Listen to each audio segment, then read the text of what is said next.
Welcome to Liberty Voice USA, the channel where truth still matters, facts still speak louder than politics, and where we refuse to let spin replace honesty.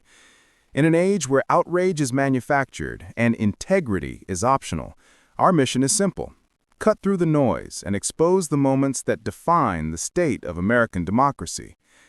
Today we turn to one of those moments, a hearing that should have been routine, but instead revealed the deep cracks in political accountability. It happened when Congresswoman Jasmine Crockett faced Speaker Mike Johnson, and with one simple question, she stripped away the carefully rehearsed talking points to expose a truth that left the Speaker silent. It wasn't a shout. It wasn't a confrontation filled with fireworks. It was precision, a moment that demonstrated how powerful genuine inquiry can be when met with political evasion.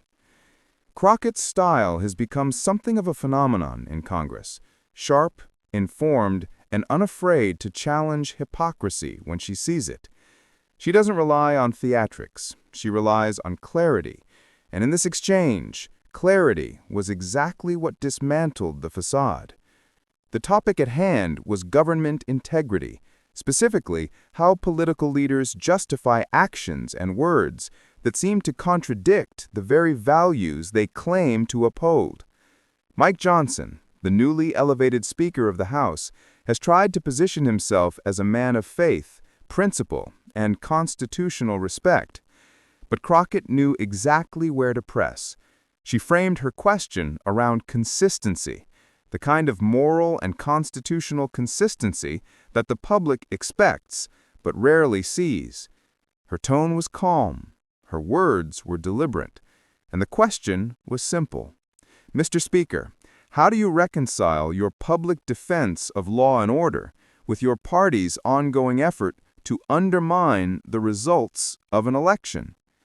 The silence that followed spoke louder than any filibuster ever could. Johnson tried to recover, leaning on familiar rhetoric about states' rights and election irregularities. But Crockett wasn't asking about speculation.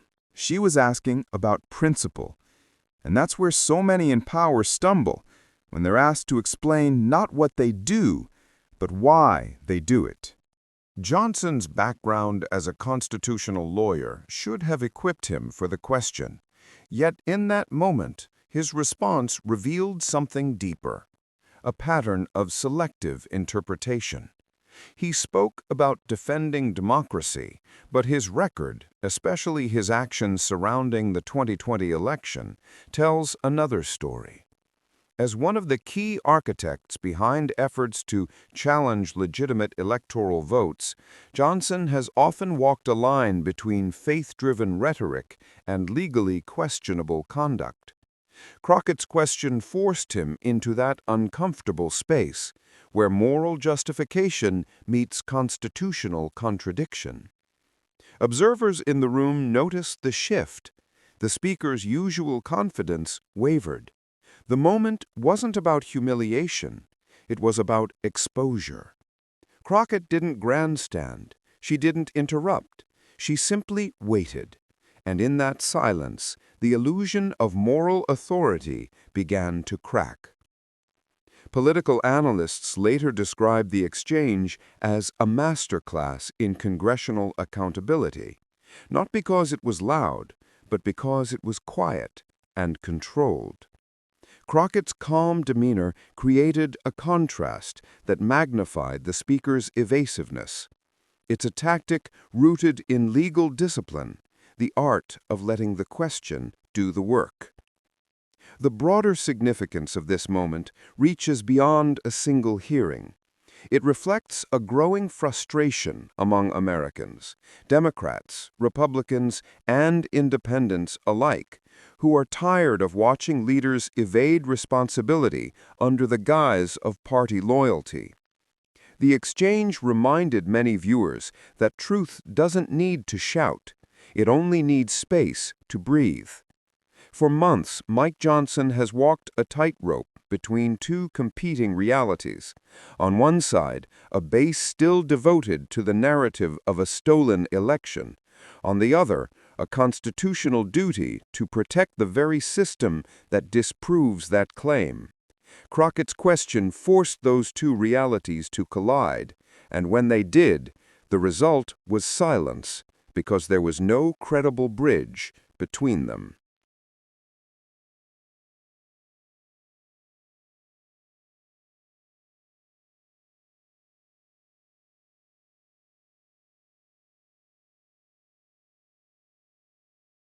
That's what makes this moment more than just a viral clip.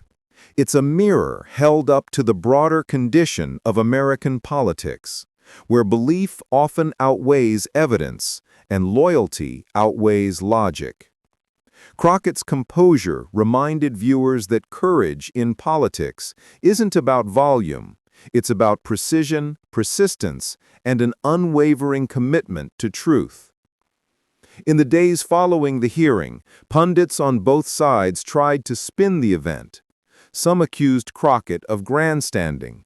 Others praised her for exposing what they saw as institutional hypocrisy. But beneath the commentary lies a simple fact. Accountability should never be seen as partisan. When elected officials are asked direct questions about their actions, the public deserves direct answers. Anything less undermines the foundation of democracy. Crockett's rise in Congress has been marked by moments like this, where she turns what seems like a routine exchange into a moral crossroads. Her approach is not rooted in anger, but in clarity, something increasingly rare in a political culture fueled by noise. She understands that every word spoken in that chamber carries weight, and that truth, when delivered calmly, can still cut through the thickest political armor. For Mike Johnson, this exchange was more than an uncomfortable few minutes. It was a reminder that leadership cannot coexist with selective truth. His silence wasn't just personal hesitation. It was symbolic of a broader political paralysis that grips Washington today. A paralysis created when the pursuit of power eclipses the responsibility of service. What Crockett exposed was not just a momentary lapse of judgment, but a pattern where moral conviction is often used as a shield for political convenience. It's a tactic that's been perfected over decades, invoking faith, freedom, and patriotism to justify policies or actions that betray the very meaning of those words. Her question didn't attack Johnson's faith. It illuminated how often faith is invoked to excuse contradiction. That's the power of a single, well-placed question in politics. It can pierce through rehearsed defenses, scripted talking points, and moral camouflage. It reminds those in power and those watching that accountability is not a partisan weapon, it's a democratic necessity. Even conservative commentators had to acknowledge the impact of the moment. One analyst on a major network admitted, "She asked the question most Americans have been waiting to hear." That's the point. It wasn't just Crockett's question. It was the question of a nation that has grown tired of watching leaders twist constitutional principles into partisan talking points. In the broader narrative of American politics, moments like this don't fade easily. They become reference points. Clips like these circulate not because they are entertaining, but because they are clarifying. They show, in real time, what truth looks like when it collides with evasion. And while the political world will move on, as it always does, the impression remains. Crockett's calm authority contrasted sharply with Johnson's unease, capturing the essence of what accountability should look like. It was less about confrontation and more about revelation. Less about winning an argument, and more about exposing a truth that can no longer be ignored. As this story continues to echo across media platforms, one thing becomes clear. The American public is hungry for authenticity.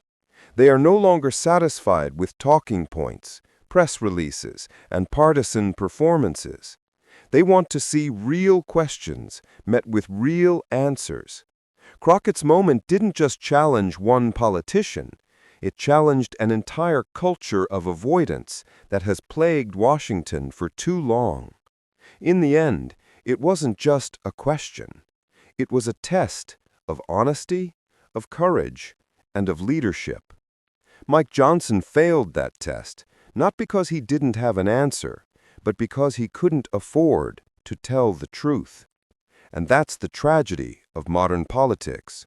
When a truth becomes politically inconvenient, silence becomes the strategy. But silence, as history shows, is temporary. The truth always finds its voice, sometimes through a journalist, sometimes through a citizen, and sometimes through a congresswoman who refuses to let power hide behind faith and rhetoric. Jasmine Crockett reminded the country that democracy depends not on the comfort of leaders, but on the courage of those who question them. And that's the essence of this moment, a reminder that every democracy begins to die when questions go unanswered, but it begins to heal when someone has the courage to ask them anyway. Stay tuned, stay aware, and stay truthful. This is Liberty Voice USA, where facts speak louder than politics.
Contrast this with Crockett's trajectory. Born in St. Louis in 1981, she grew up watching her mother, a retired Army colonel, embody quiet strength amid systemic barriers. As a public defender in Dallas, she fought for the voiceless, overseeing more than 200 jury trials, exposing injustices in a justice system stacked against the poor and the pigmented. Elected to Congress in 2022, after flipping a Republican seat, she's been a thorn in the side of MAGA orthodoxy from day one.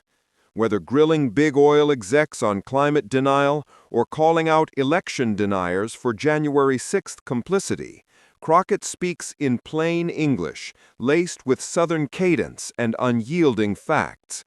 Her low IQ moment isn't isolated. It's the latest in a string of clashes that reveal her as the anti-Trump. Where he blusters, she builds cases. Where he divides, she demands accountability. But let's not romanticize too quickly. This exchange isn't just theater. It's a microcosm of the fractures threatening our republic. When a president weaponizes insults against elected representatives, it normalizes a toxicity that seeps into every corner of society. We've seen the fallout. Threats against Crockett spiked after her MTG takedown, forcing her to beef up security. AOC's faced death threats for years, her office a fortress of resolute amid the vitriol. And Trump? His low IQ barbs echo the birtherism he peddled against Obama, the casual racism that coded shithole countries as policy. It's a strategy of diminishment designed to discredit before debate even begins. Yet Crockett's stun lies in her refusal to be diminished. By guaranteeing his IQ is the real low bar, she doesn't just clap back, she invites scrutiny, turning the mirror on a man who's spent decades dodging it. What black woman hurt him isn't gossip, it's a probe into the psyche of power, questioning why threats from competent black women elicit such fixation.